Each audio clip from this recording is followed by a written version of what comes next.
Boa noite, boa tarde. Alegria estar aqui conosco, com vocês outra vez. E a gente hoje registrava com muita alegria a presença de tantos amigos espirituais que nos brindam com sua presença, participando dessas comemorações e trazendo também oportunidades de reflexões a respeito de fatos passados, as consequências de agora, e por alguns momentos a gente, sem perceber, a gente oscila entre um plano e outro, recebendo com alegria, registrando com alegria as presenças que aqui estão nos honrando mesmo, né? Com a oportunidade de dividirmos estes momentos. Eu sou profundamente favorável ao estudo diário do Evangelho segundo o Espiritismo. Eu faço questão, na minha casa deve ter uns 4 ou 5 abertos. Eu já deixo um bem próximo à minha cama, que quando eu levanto, é a primeira coisa que meu pé esbarra, em vez de ser chinelo, é o Evangelho. E ali, uma linha, 2 linhas, uma frase, e é o meu começar do dia. Não no sentido de buscar ler a orientação do dia, no sentido quase que de termos ali a direção dos espíritos, mas muito mais para fazer a conexão com o plano espiritual. E por ali eu deixo na sala, eu deixo no banheiro, eu vou para o local de trabalho, eu deixo lá, sempre à mão, porque o Evangelho segundo o Espiritismo, embora muitos acreditem que já teve gente que eu já ouvi com a ousadia de dizer que o Evangelho segundo o Espiritismo já está ficando ultrapassado, e eu não consegui entender em que ponto. Falei, então eu sou tão limitada que eu ainda preciso dele. Então vá em paz, se você já não precisa, porque eu preciso, né? E exatamente por isso, sempre que posso, eu também participo de campanhas que estimulem a divulgação do Evangelho. De quando em quando, recebendo orientação dos espíritos amigos, nós, que às vezes estão preocupados em limpar o psiquismo da cidade, eles nos sugerem a distribuição de evangelhos, aqueles de bolso, aos motoristas de táxi. E eles ainda dizem assim, encapem, porque se entrar um evangélico de outra religião, não se sente agredido com aquele livro ali. E a gente às vezes distribui 1.000, 2.000 livros, pegamos a mocidade e saímos pela cidade, nos pontos de táxi deixando, né? E é uma forma de, numa hora que eles estão parados esperando passageiro, quem sabe eles não vão abrir e ler um pouquinho, né? Eu tive alegria outro dia, a primeira campanha que fizemos já tem quase 30 anos. E outro dia, eu contava essa história, e alguém levantou a mão e disse assim, lá em casa tem um evangelho desse. Meu pai era motorista de táxi, e ele levou para casa e lia conosco. E quando eu tomei noção de gente, eu busquei a casa para conhecer doutrina espírita. Mas o importante não é a divulgação da casa, o importante é a divulgação do Evangelho. Então, eu estou dizendo isso exatamente porque eu fiquei muito feliz, eu fiquei muito admirada de encontrar, num sábado à tarde, uma reunião de pessoas conscientes que estudam o Evangelho segundo o Espiritismo. Então, eu me permiti fazer esse pequeno comentário para estimular a continuidade disso. Não há uma só pessoa, não há um só espírita que possa se sentir liberado do estudo diário de o Evangelho segundo o Espiritismo. Então, hoje lá vamos nós para o capítulo 18. O capítulo 18, ele tem o nome geral de muitos os chamados e poucos os escolhidos. E já nos itens 10, 11 e 12, nós vamos pensar hoje um pouquinho, refletir um pouquinho sobre muito se pedirá a quem muito recebeu. Essa passagem, esses 3 itens, vão se basear em Mateus 12, 47 a 48, e em João 9, 39 a 41. E aí, quando nós analisamos a frase, muito se pedirá a quem muito recebeu, a princípio parece algo um pouco estranho, um pouco incoerente. Uai, recebeu e agora vai pedir muito?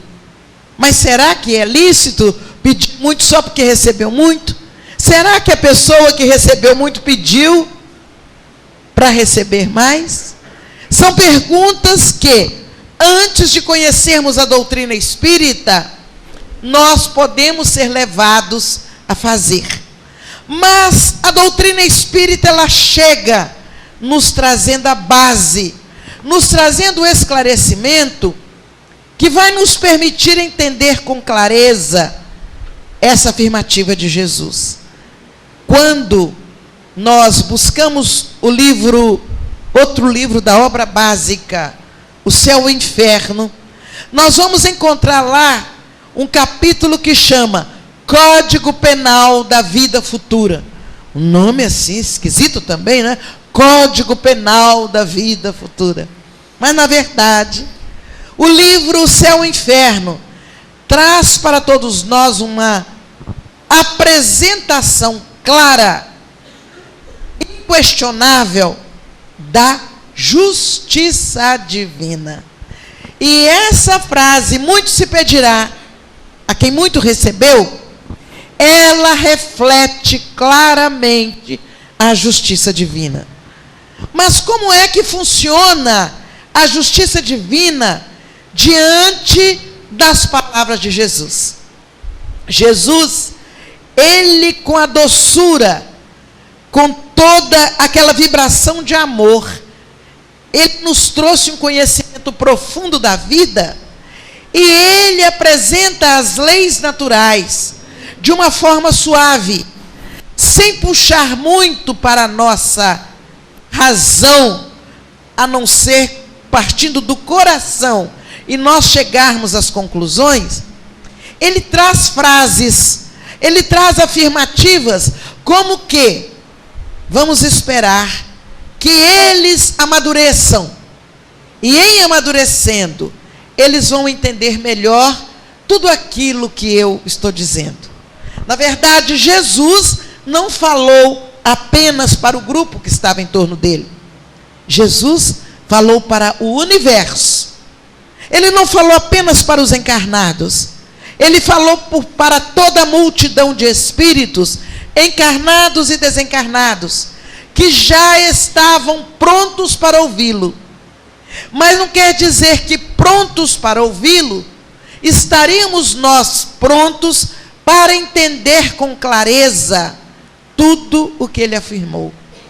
E quando vem a doutrina espírita, depois de terem vindo entre Jesus e a doutrina espírita, vieram cantores da verdade, vieram exemplificadores da vivência do amor, da vivência das leis divinas, amadurecendo cada vez mais a experiência daqueles espíritos que já estavam numa arrancada inicial da vivência das leis à luz da fé raciocinada. E quando chega a doutrina espírita, ela escancara para todos nós a oportunidade de entender as leis divinas. As leis divinas, elas não surgiram com a doutrina espírita, obviamente. As leis divinas foram criadas por Deus quando Ele criou o universo. Ele, sabendo que suas criaturas precisariam passar por experiências de aprendizado, de vivência, de amadurecimento da vida, Ele estabelece leis. Leis que permitem, se são acatadas, essas leis permitem a toda criatura do universo, de qualquer reino mineral, vegetal, animal, hominal, essas leis permitem que nós possamos ter balizas, limites, referências para a harmonia de nós próprios.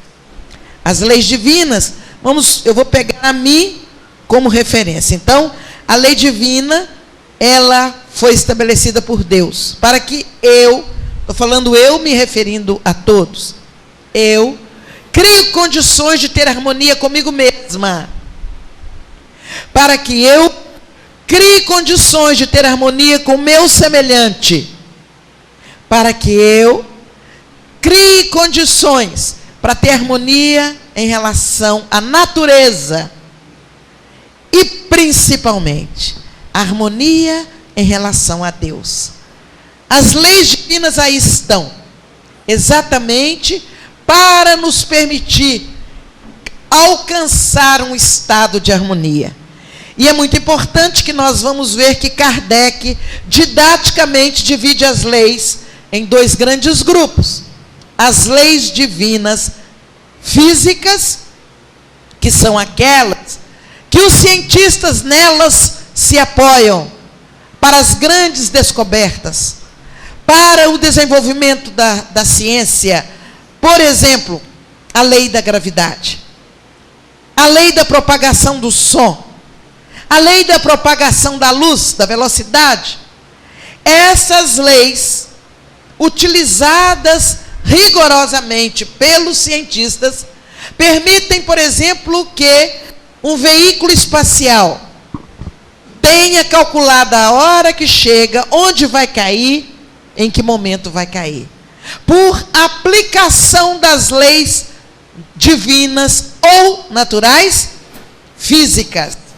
São leis descobertas pelo homem, mas que não foram criadas pelo homem. Porque o homem, com suas tendências, poderia dar aquele toquezinho, se fosse mineiro, aí é que ia ser, como eu.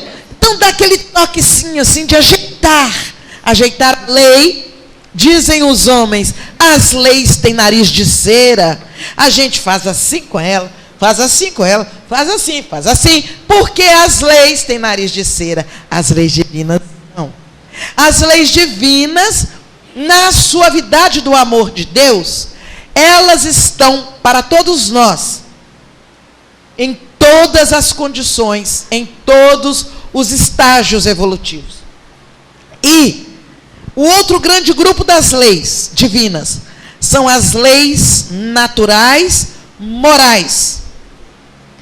E essas leis naturais morais é que vão reger a minha relação, como eu disse aqui, comigo mesma, com meu semelhante, com a natureza, com Deus. E essa aqui, por exemplo, reflete uma lei. Reflete principalmente a oportunidade que nós estamos cansados de falar, mas não paramos muito. A lei de causa e efeito. Se eu planto rosas, eu não tenho como colher cravos, colher lírios, porque eu plantei rosas.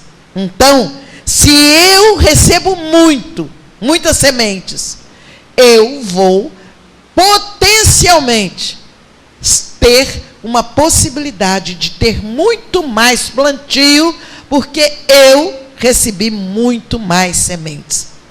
Natural, simples.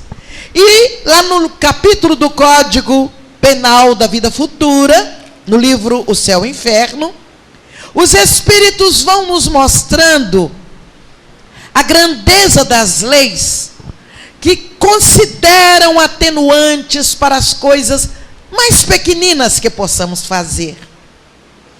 Mas também ela efetivamente se dá e se cumpre dentro daquilo que eu escrevo, me proponho ou que eu planto. O que seria atenuante, por exemplo? Nós sabemos, mesmo não sendo da área jurídica, a maioria de nós sabe o que é atenuante nas leis divinas, nas leis da terra. Quando, por exemplo, alguém comete um equívoco, um crime, e é a primeira vez, lá vem a palavra: tem um atenuante, ele é um réu primário, é o primeiro crime que ele comete. E vai por aí afora, considerando pontos a favor daquelas criaturas, exatamente esses pontos a favor, chamados atenuantes. São considerações que vão sendo avaliadas para definir, para nortear a pena, se vai ser maior ou menor. Mas as leis divinas são fantásticas nas atenuantes. Por quê? Tudo que fazemos de bom, por mais simples que seja, é considerado. E às vezes eu nem sei que eu fiz aquilo. Então, diante da vida, se eu estiver ao lado da outra pessoa e cometemos o mesmo equívoco, pode ser que eu tenha uma atenuante que eu nem imaginava. Mas um dia ela passou no quarteirão ali e tinha um menino chorando. E ela sorriu para o menino. Ela brincou com o menino. Ele parou de chorar e olhou para ela. Imaginem, tão simples, quase bobo isso, mas para Deus não é bobo. Para Deus é grandioso quando alguém, ao passar, é capaz de sair de seus problemas, de suas preocupações, e olhar para uma criança que chora e ir para ela. Isso é só um exemplo. Então, tudo o que fazemos, gestos de paciência, pequenos gestos de tolerância, um esforço a mais, você já está meio que cansado, mas, puxa, Jesus falou que não era para caminhar só 1000 não, para caminhar mais 1000, eu vou fazer mais um esforço e vou mais um pouquinho. Todos esses pontos são considerados na hora de basear-se no planejamento da nossa reencarnação para a vivência da lei de causa e efeito. Então, dentro dessa situação, entramos nós, depois de explicado isso assim rapidamente, entramos nós nesse processo. Muito se pedirá a quem muito recebeu. A quem muito recebeu o quê? Vamos para as coisas da terra aqui primeiro, no nosso dia a dia. A quem recebeu mais saúde, vai se esperar que aquela pessoa que está robusta, cheia de possibilidades físicas, ela certamente terá a oportunidade de oferecer um pouco mais do que aquele outro que tem o seu corpo físico frágil, ou cansado, ou desgastado. Isso num aspecto bem terra-terra. Mas vai caminhando por aí, aquele outro que teve chances na vida, e ele estudou, e fez pós-graduação, doutorado, pós-doutorado, mas não sei o que, papapá. E o outro que por possibilidades da vida, ele precisou interromper a sua caminhada no estudo numa fase, por exemplo, do primeiro grau. Um foi dada a chance de ir até lá na frente no estudo. O outro foi dada a chance de ficar ali. Aquele que teve a chance de ir lá na frente, a ele será mais pedido. Em que aspecto? No aspecto do conhecimento que ele adquiriu. Porque nada na justiça divina é feito de forma abusiva. Então não vai pedir aquele outro algo que ele não tenha. Mas o conhecimento ele adquiriu e muito. Nessa área vai ser pedido. E se ele não souber usar o conhecimento que adquiriu de uma forma conduzida para o bem e para a paz, muito será cobrado dele. Porque ele tinha nas mãos condições de aplicar e não aplicou. Imaginemos nós, aqueles líderes que, tendo na mão, receberam muito, a condição de conduzir, a condição de decidir, a condição de aplicar os conhecimentos e as possibilidades para o bem, para a paz, para o progresso. E eles, distraídos, diz Jesus para Pedro que o homem não é mau, o homem é frágil. É bem diferente. Frágil como?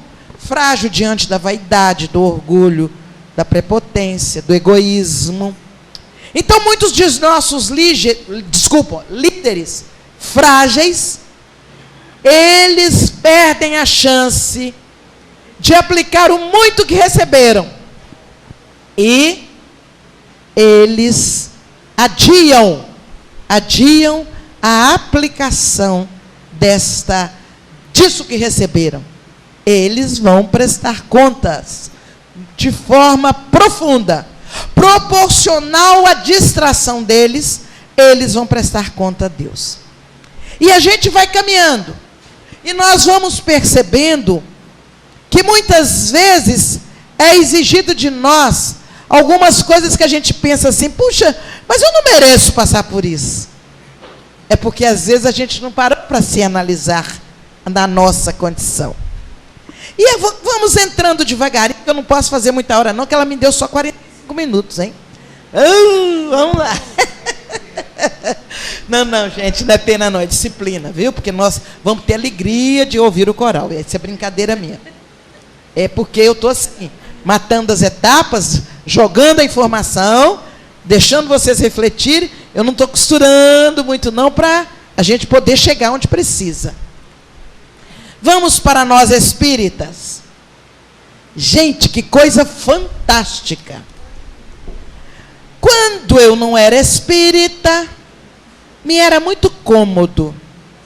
Tudo que me acontecia, eu usava o desculpismo e a culpa era do outro. Mas era tão fácil. Mas José, não, porque o fulano fez isso, fez aquilo outro. José, não, é porque meu colega me chamou e eu então não tive como dizer não. E aí eu fiz. Mas José, você comeu demais. Mas eu não resisti. A culpa é dela que cozinhou, que fez a comida tão, mas não era nem cheirosa, era perfumada. Então eu não resisti. Olha, eu não sei, mas a culpa não é minha. Mas era muito fácil. Mas era muito fácil porque tudo a culpa era do outro. Nunca a culpa era minha. Aí, eu conheço a doutrina espírita. A doutrina espírita, como eu disse aqui, escancara para mim as leis divinas.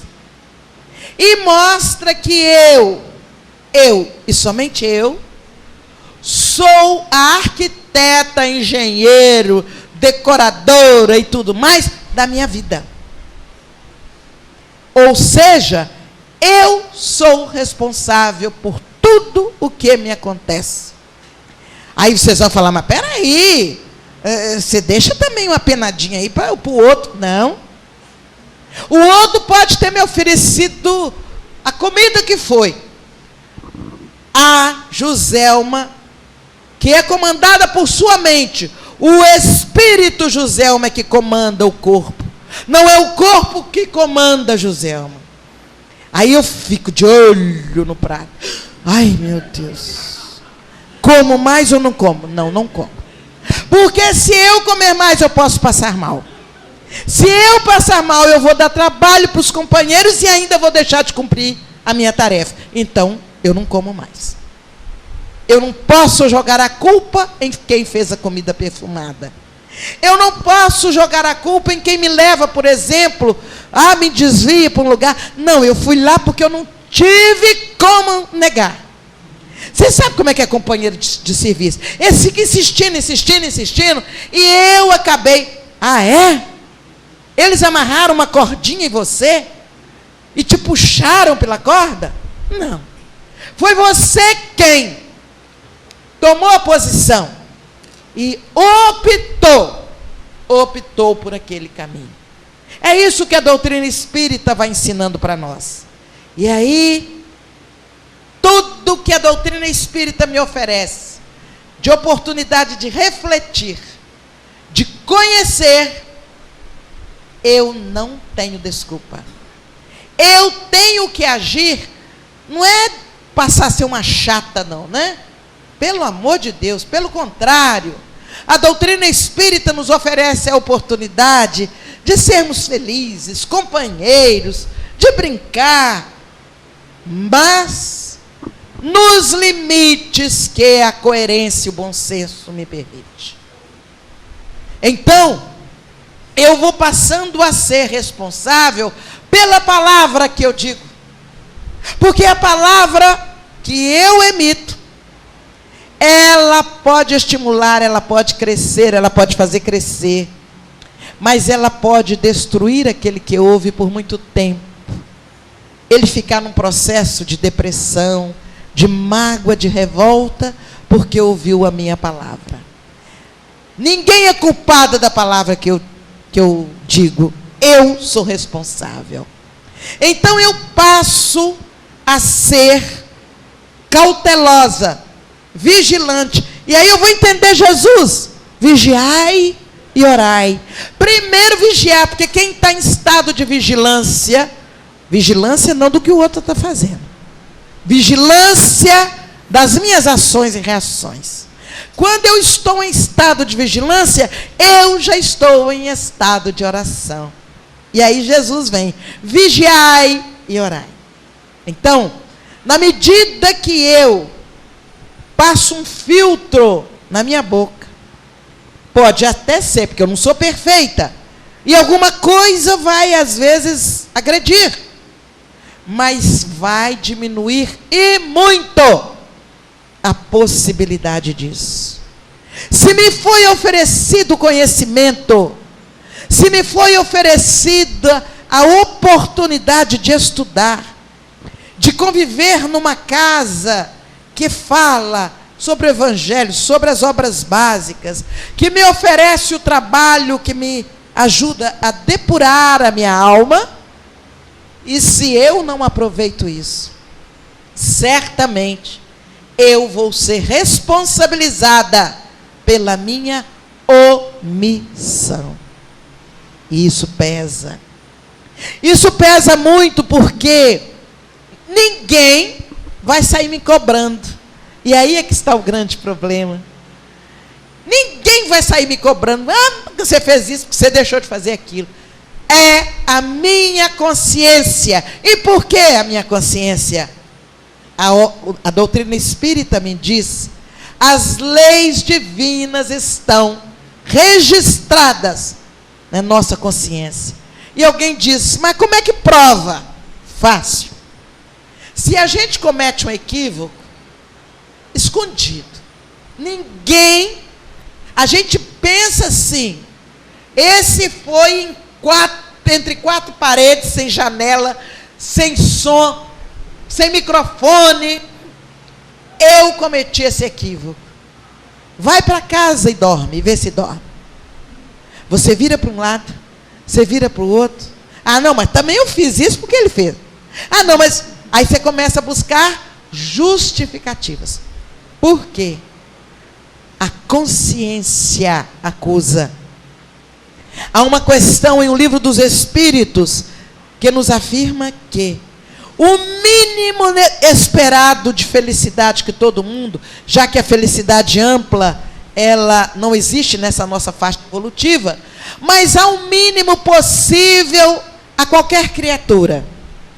E os amigos espirituais dizem, é atender no aspecto material, é atender as necessidades básicas. A fome, a sede, atender as necessidades básicas.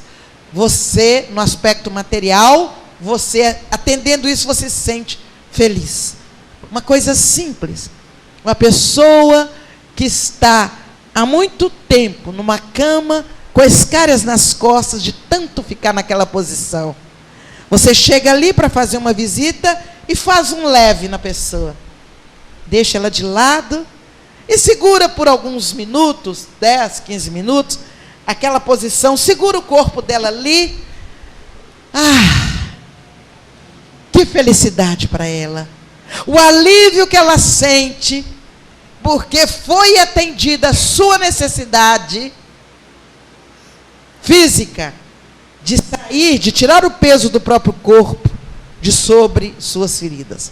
Mas os Espíritos dizem mais, no aspecto espiritual, é quando você pode deitar-se e dormir tranquila, porque a consciência não te acusa de nada. Aí a situação mostra claramente para nós que as leis divinas estão em nossa consciência. E elas vão nos conduzindo. Somam-se as leis, soma o conhecimento, não tem mais jeito.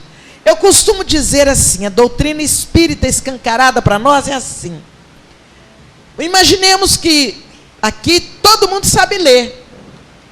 Se vocês pararem nessa expressão, tem jeito de vocês baterem o olho ali e não ler o que está escrito? Tem, gente? Não. Nós sabemos ler. Bateu o olho, leu, solicitamos silêncio. Não tem jeito. A não ser que você seja de outro país, não fale a mesma língua. Mas, quando a gente aprendeu a ler, bateu o olho no que está escrito, a gente lê. A doutrina espírita faz a mesma coisa conosco. A partir do momento que nós conhecemos a base da doutrina, a partir do momento que nós refletimos um pouco a respeito das leis divinas, eu cometi um deslize, eu sei. Não precisa ninguém dizer, eu sei que eu deslizei. A não ser que eu tenha limitação mental. Aí é diferente. Então, isso vai mostrando para nós que o tanto que nós temos recebido, inteligência, saúde, ainda que relativa, condições de nos movimentarmos.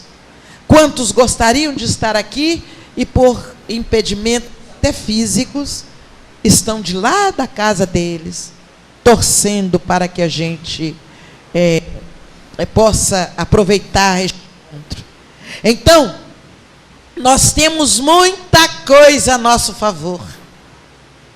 Dentro dos atenuantes que nós vivenciamos, os Espíritos nos dão cobertura muito mais do que nós imaginamos.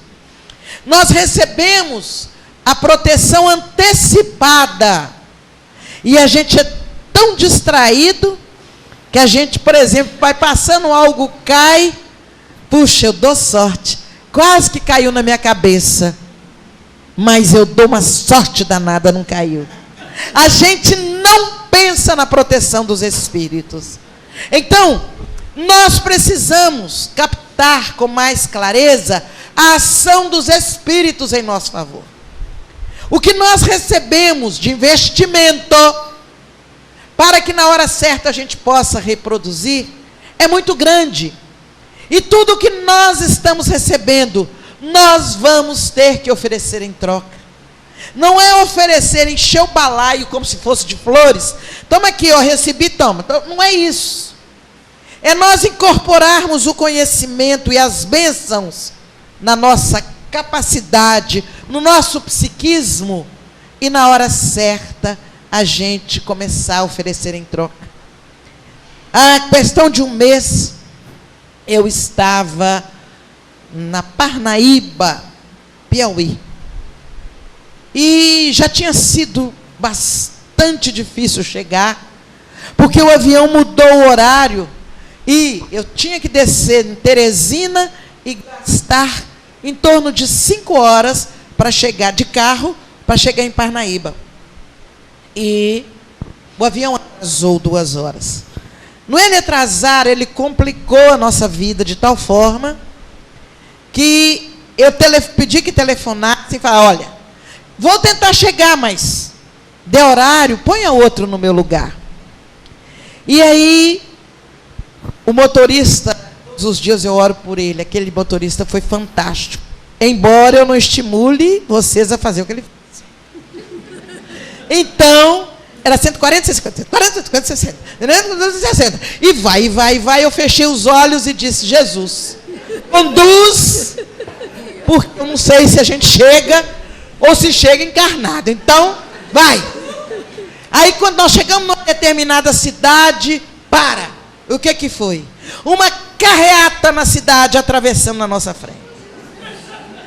Ele disse: meu Deus, 5 minutos, 10 minutos, 20 minutos parado. Aí ele corre. Mas na frente, e olha, eu não estou exagerando, mas na frente, bois na estrada. Vamos, gente. Eles não queriam que eu chegasse de jeito nenhum. E chegou a ser emocionante, porque quando nós conseguimos chegar, chegamos com 20 minutos de atraso. Mas eles já estavam nos esperando na entrada da cidade. E ali eu troquei de carro e falei: nós sabemos um atalho. E vai. E eu, com a roupa que eu tinha vestido de manhã em Belo Horizonte, que eu fui a Brasília, eu suava. Aí, quando eu chego na porta, foi muito bonito. Um deles estava com esse microfone na porta. Pode começar a falar. Eu falei: mas eu não tenho direito nem um copo d'água? Fala. O povo está te esperando. E foi muito bonito, porque à medida que aconteciam os impedimentos, a pessoa que estava ao lado do motorista passava o WhatsApp, abençoado o WhatsApp quando é utilizado para o bem. Agora tem um monte de boi e cavalo na nossa frente. E aí, eles davam notícia para o público: gente, vamos vibrar para os espíritos ajudarem a apressar os passos dos bois, porque os bois estão no caminho. E aí era aquela loucura, né? Muito bem. Então, tudo isso aconteceu, e eu tive que falar 1h30 sem ter tomado água, sem ter trocado a blusa, sem ter passado uma água, um pano molhado no suor. E foi. E eles estavam tão felizes, eles estavam se sentindo heróis, porque eles contribuíram com a viagem orando. Então, quando eu entrei falando com o microfone, a porta assim fechada, eu vim entrando, eles ficaram de pé, aplaudiam, e a gente chorava. A gente chorava de emoção, porque o bem sempre vence. Bom, lemos. No dia seguinte, tornei a falar, correndo. Vambora, porque eu tenho compromisso em Belo Horizonte, não sei o quê. Vira para trás. E aí, quando eu estou saindo, o companheiro chegou e falou assim: Joselma, eu sei que o horário está medido, mas tem uma senhora que ela está na cama. E ela deu o telefonema agora, que gostaria que você pudesse entrar como se fosse um beija-flor. Entra e sai. Eu fiquei com vergonha de dizer que você tem horário. Eu já estava com a porta aberta, entrando no carro. Eu disse, vamos lá. Fechamos a porta. O mesmo motorista olhou para mim e eu falei, calma. Eu dei uma piscada de olho para ele, calma. Aí eu fui lá. Fui lá e disse para aquela senhora, não posso demorar. Eu vim só te trazer um abraço e um beijo. E ela, as lágrimas desciam, e ela agradeceu, eu voltei, vamos embora. E ali eu vi a compensação, a proteção dos espíritos. Quando nós chegamos, ainda faltando 2 horas para chegar em Teresina, nós, numa curva, nós damos de cara com um acidente muito grave. Aquele acidente tinha acabado de acontecer. Tinha vítima fatal. Não tinha nem carro direito ainda, só tinha ali algumas pessoas. A polícia, o carro da polícia foi chegando, como se tivesse orientado, o guarda fez assim, tal, e fez um sinal, pode passar.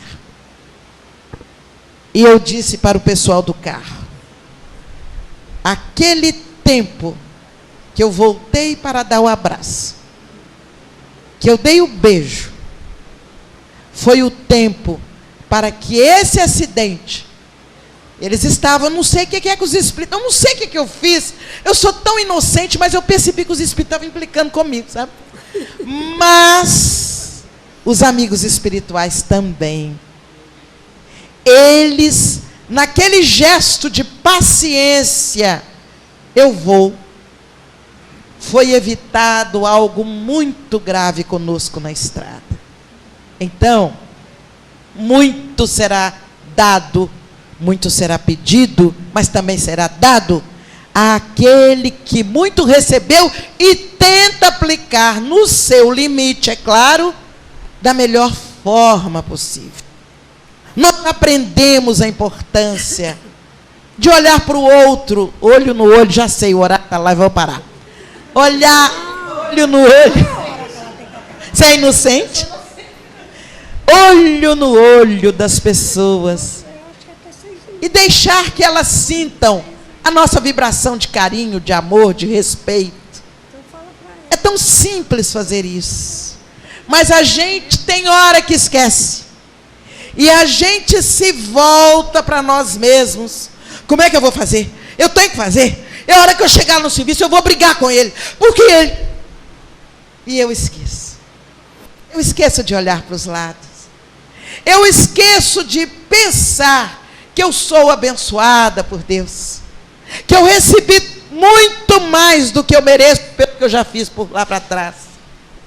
E que eu tenho possibilidades, por exemplo, no trabalho, na profissão que eu exerço, de ser o melhor cristão possível, fazendo da forma melhor possível aquilo que é a minha profissão que eu aprendi.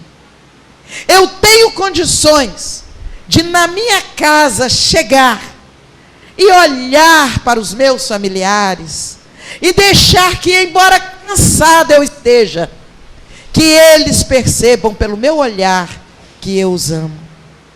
Eu tenho condição, em vez de sentar na cadeira e fazer assim, com ela para trás para levantar, estraga a cadeira, faz barulho. Eu tenho condição de pegar a cadeira, é que fez barulho, levantar, é porque meu braço a cadeira é pesada e meu braço é fraco. Levantar a cadeira e me assentar.